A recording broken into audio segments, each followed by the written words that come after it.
Assalamualaikum students और today's topic is Oedipus Rex as a tragic hero. It is the most important question. ये आपने अच्छे से prepare करना है कि Oedipus Rex tragic hero है या नहीं है.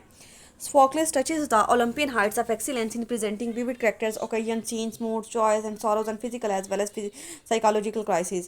कि Sophocles जो है ना उसने एक बहुत ही अच्छे अंदाज में, बहुत ही ज़बरदस्त अंदाज में अपने करैक्टर्स को, तमाम सीन्स को, तमाम मौक़ों को, मूड्स को, हर चीज़ को जो है ना बहुत अच्छे से उसने पेश किया है. Oedipus is master creation of Sophocles. और Oedipus का जो उसने करैक्टर लिया है ना वो भी उसके एक मास्टर क्रिएशन में से एक है. Sophocles genius who comes up to the canon fixed by Aristotle for a tragic hero. और वो उसका जो करैक्टर है ट्रेजिक हीरो का, ट्रेजिक हीरो वाला, वो उस सारे स्टैंडर्ड पे पूरा उतरता है कि जो कि अरिस्टोटल ने जो फिक्स किए थे कि एक ट्रेजिक हीरो को ऐसा होना चाहिए, वो उस पर बिल्कुल पूरा उतरता है. According to Aristotle, a tragic hero is a distinguished person who occupies a high position in life and falls from prosperity to adversity on the account of hamartia or some error of judgment. According to Aristotle, a tragic hero should be a good man, though not perfect, because the fall of bad character will not arouse any feeling of pity and fear, whereas the fall of noble person will be repugnant and horrible. अब क्या है कि Aristotle ने ये कहा था कि जो ट्रेजिक हीरो है वो कॉन्स्पिशियस पर्सन होना चाहिए, मतलब कोई बादशाह हो या कोई एम्परर हो, कोई शहनशाह हो, और कोई जो है ना नोबल फैमिली से बिलोंग करता हो, और उसका जो है ना उसके साथ जो ट्रेजिडी हो वो उसके एरर ऑफ जजमेंट की वजह से हो, और उसका जो है ना ट्रेजिक हीरो बहुत अच्छा पर्सन नहीं होना चाहिए और ना ही बहुत बुरा होना चाहिए, कि परफेक्ट ना हो, क्योंकि एक बुरे करेक्टर का जो फॉल होता है ना वो उससे जो है इंसान के अंदर पीटी और फेयर को क्रिएट नहीं किया जाता. लेकिन अगर कोई नोबल इंसान के साथ होता है तो वो बहुत ज़्यादा खौफनाक लगता है. तो इसलिए जो है वो एक एमिनेंट सा पर्सन होना चाहिए कि ना बहुत ज़्यादा अच्छा ना बहुत ज़्यादा बुरा. In this way ideal tragic hero should neither be a paragon of excellence nor a depraved villain. की इसलिए एक ट्रेजिक हीरो को ना तो बहुत ज़्यादा अच्छा होना चाहिए ना बहुत ज़्यादा बुरा होना चाहिए. Aristotle also believe that tragic hero should be true to type. इसके अलावा अरिस्टोटल कहता है कि ट्रेजिक हीरो जो है ना वो डेट एंड कंसिस्टेंट और true himself and catastrophe must be caused by the error of judgement. कि उसके साथ जो उस पर जो आफत आई है या उसके साथ जो ट्रेजिडी हुई है ना वो उसके एरर ऑफ जजमेंट की वजह से हो, रादर दैन अ डेलिब्रेट क्राइम. बल्कि कोई उसका जुर्म ना हो लेकिन उससे कोई गलत फहमी में कोई ऐसा गलत काम हो गया हो.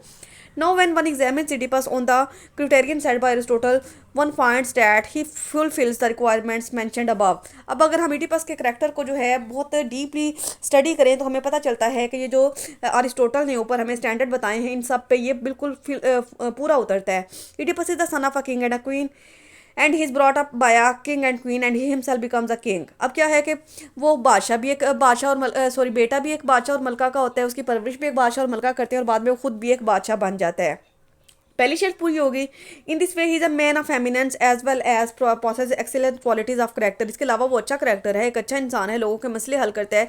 तो he is by no means perfect, लेकिन परफेक्ट नहीं है. Yet we can not say that his misfortune is due to any defect in his character. तो हम ये नहीं कह सकते कि उसके साथ जो मिसफॉर्चून हुई है, जो बदकिस्मती हुई है, वो उसके किसी करेक्टर के डिफेक्ट की वजह से हुई है. Rather it is an error of judgement हमाशा which brings about his fall. लेकिन उसका एरर ऑफ जजमेंट था जो कि उसके फॉल की, उसके जवाल की वजह बनता है. आगे देखिए, when the reader carefully and critically examine the character of Oedipus, it becomes quite vivid and clear that he is an ideal king. जब रीडर जो हैं उसके Oedipus के करेक्टर को बहुत माइन्यूटली रीड करते हैं या ऑब्जर्व करते हैं तो हमें पता चलता है कि Oedipus जो था ना एक आइडियल किंग था. As he treats his subject मतलब पीपल, अपने लोगों को, एज हिज ओन चिल्ड्रन मतलब वो अपने लोगों को, अपनी आवाम को है अपने बच्चों की तरह समझता था. Once he saved the lives of citizens from the clutches of Sphinx and now in the wave of pestilence they look towards him for guidance and help. कि एक दफ़ा ऐसा हुआ था कि उसने शहरियों को स्फिनिक्स के क्लचेस से, उसके जो है ना जंगल से छुड़वाया था. तो अब भी जब लोगों में वबा फैली है, बीमारी फैली हुई है, तो वो मदद के लिए उसकी तरफ ही देख रहे हैं. He is a man who is highly esteemed by all because of his qualities. अब सब लोग जो है ना उसको बहुत एडमायर करते हैं. He is an able ruler and father of his people and honest and great administrator and a man of outstanding intellect. एक बहुत समझदार आदमी है, उसको एडमिनिस्ट्रेटिव स्किल्स भी बहुत अच्छी हैं और लोगों को वो बच्चों की तरह ट्रीट करता है. एक बहुत ही काबिल हुक्मरान है. There is no doubt about the essential goodness of his character. लेकिन उसके करेक्टर की जो गुडनेस है उसके बारे में कोई शक नहीं किया जा सकता. He has full faith in the bond of family and hates impurity. वो मिलावट को या बेईमानी से जो है नफरत करता है और कहता है कि सबको एक फैमिली की तरह रहना चाहिए. The man who is essentially a noble man should meet such grievous fate is unthinkable and very painful. कि ऐसा इंसान जो कि बहुत जो है ना हर एक का भला सोचता है, अगर उसके साथ कोई बुरी चीज़ होती है तो ये बहुत ही अनबिलीवेबल बात लगती है और बहुत तकलीफ दे लगती है. But this is not a complete picture of Oedipus character, लेकिन ये कंप्लीट पिक्चर नहीं है एडिपस के करेक्टर की। Like an ideal tragic hero Oedipus is also not perfect. एक आइडियल ट्रेजिक हीरो की तरह एडिपस भी एक परफेक्ट इंसान ही है, because in spite of all this good quality there are some irritants and traits which can not be approved. अब उसके करेक्टर में कुछ फ्लॉज भी पाए जाते हैं, कुछ एरर भी पाए जाते हैं जो कि उसको ट्रेजिक हीरो के स्टैंडर्ड पे पूरा नहीं उतरने देते। For example he is hot tempered, वो जो बहुत जल्द गुस्से में आ जाता है, and can be easily provoked, और जल्दी दूसरों की बातों में आ जाता है। He quickly loses his temper with Tiresias, मतलब जब उसकी टेरिजास से कन्वर्सेशन होती है तो वो अपना जो है ना खुद पे काबू खो देता है। When the prophet is reluctant to reveal the things he knows, तो जब वो उसको टेरिजास उसको कुछ सच्चाई बताने की कोशिश करता है, he flares up and accuses Tiresias of having hatching a conspiracy against him, तो वो उस पर इल्जाम लगा देते हैं, उस पर गुस्सा करता है कि तुम मेरे खिलाफ साजिश कर रहे हो। He behaves like a ruthless tyrant who is out to pick up a quarrel without any consideration of its consequences। और वो सड़क पे जो है ना एक किंग लॉइस के साथ उसने फजूल में एक झगड़ा शुरू कर लिया था, उसको ये नहीं था पता कि उसके नताइज क्या हो सकते हैं। He is guilty of rash judgement in the case of Creon, और क्रियन के केस में भी उसका जो जजमेंट है, अंदाजा होना है, वो गलत साबित हो जाता है। It is really not proper to treat one trusted and tried kinsman like that. It all shows his arbitrariness and rash mindedness, कि ये उसकी जो है ना शॉर्ट साइटेडनेस को, मतलब उसकी तंग नज़री को ये सारी चीज़ें जाहिर करती हैं। Another flaw of Oedipus' character is that he is excessively proud of his intelligence। इसके अलावा उसके करेक्टर का एक फ्लॉ ये है कि वो उसको अपनी जहानत पे बहुत ज़्यादा गुरूर होता है। This feeling of pride may be the result of his success in solving the riddle of Sphinx. ये फीलिंग ऑफ प्राइड जो है ना इस वजह से भी हो सकता है कि उसने स्फिनिक्स की रिडल को सॉल्व कर दिया था। Self confidence is a good quality, but when it takes the form of over confidence and pride it become disgusting and obnoxious. लेकिन जब सेल्फ कॉन्फिडेंस गुरूर और तकब्बुल की शक्ल ले लेता है तो वो इंसान के लिए नुकसानदेह साबित होता है। But despite this faults and shorts coming it would be wrong to suppose that Oedipus suffers only because of his pride। लेकिन ये बात भी कहना गलत होगी कि एडिपस के साथ जो ट्रेजिडी हुई थी वो उसके सिर्फ गुरूर की वजह से हुई थी। He has committed heinous crimes but his pride is not the only direct cause of these crimes। उसने बहुत से जो है ना घिनौने जुर्म किए थे, लेकिन वो उसके साथ ट्रेजिडी सिर्फ उसके जुर्मों की वजह से नहीं थी हुई, जराइम की वजह से नहीं थी हुई। He tried his level best to avoid the fulfilment of prophecies. उसने जो थी ना उन पेश गोइयों से बचने की पूरी कोशिश की थी। It was in complete ignorance that he killed his father and married his mother. उसको तो पता ही नहीं था कि उसने अपने बाप को मार दिया और अपनी माँ से शादी कर ली है। His tragedy is a tragedy of errors. उसके साथ जो ट्रेजिडी हुई है वो एक ट्रेजिडी ऑफ फेरर है, not of any wilful action. मतलब उसने अपनी मर्जी से ऐसा नहीं था किया, yet it is responsible to argue that it had been a little more careful and things would have taken a different shape।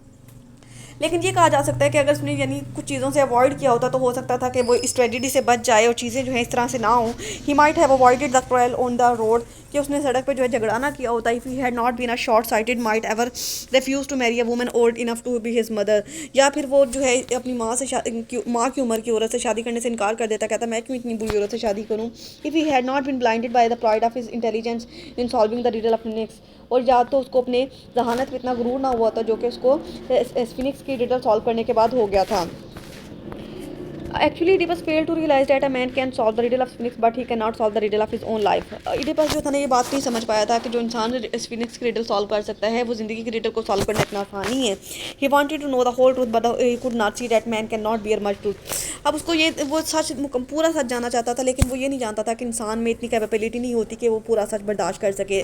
Thus, if he had not pursued the investigations, he might have avoided the shocks of discovery। कि अगर उसने अपनी investigation को जारी ना रखा होता तो हो सकता है कि वो डिस्कवरी के शौक से बच जाता। Tiresias tried to conceal the truth and Jocasta also discourage Oedipus to continue his investigation. अब टेरिजियास ने भी उसको मना किया था, शेफर्ड ने भी मना किया था, जुगेस्टा ने भी उसको मना किया था कि वो इन्वेस्टिगेशन रोक दे, सच का पीछा छोड़ दे। But Oedipus paid no heed to them. लेकिन Oedipus ने कोई तवज्जो नहीं दी थी उनकी बात पे। It was his insistence on truth, कि उसने जोर डाला कि मैंने साथ जान के रहना है। That lied him to his tragedy, जो कि उसकी ट्रेजिडी की वजह बनता है। If there had not been any discovery surely there would have been no tragedy. कि अगर उसको सच का ही पता ना चला होता तो हो सकता है कि उसके साथ ये ट्रेजिडी ना होती। No doubt Oedipus has already committed the sin which make him guilty in the eyes of God. इस बात में कोई शक नहीं है कि उससे ऐसे गुनाह हो चुके थे कि जिसकी वजह से वो खुदा की नज़रों में बहुत ही जो है गुनाहगार आदमी था। But the tragedy lies not so much in committing of this crimes as in the discovery of this crimes. मतलब लेकिन जो उसकी जो ट्रेजिडी है उसके इन जुराइम के करने की वजह से नहीं थी, उन जुराइम का पता चलने की वजह से हुई थी। In conclusion we can say that Oedipus is an idol of tragedy in Aristotelian sense because his tragedy is caused by his own initiative in discovering the truth। तो हम ये कहेंगे कि वो आइडल अरिस्टोटल ने जो स्टैंडर्ड बताए हैं उसके मुताबिक बिल्कुल एक परफेक्ट ट्रेजिक हीरो है, क्योंकि उसकी जो ट्रेजिडी थी ना उसकी सच की डिस्कवरी की वजह से हुई थी। However the manner in which Oedipus blinded himself after realising his guilt and the manner in which he endured his punishment raises him in our estimation, और जिस तरह से उसने खुद को जो है ना अपनी गलती का एतराफ़ किया है और ख़ुद को जो है ना अपनी आंखें नोच ली थी, खुद को अंधा कर लिया था, खुद को बैनिश कर लिया था, तो हमें पता चलता है कि वो एक अच्छा इंसान था, एक इंसाफ पसंद था। The final impression which we get of him is of massive integrity, powerful will and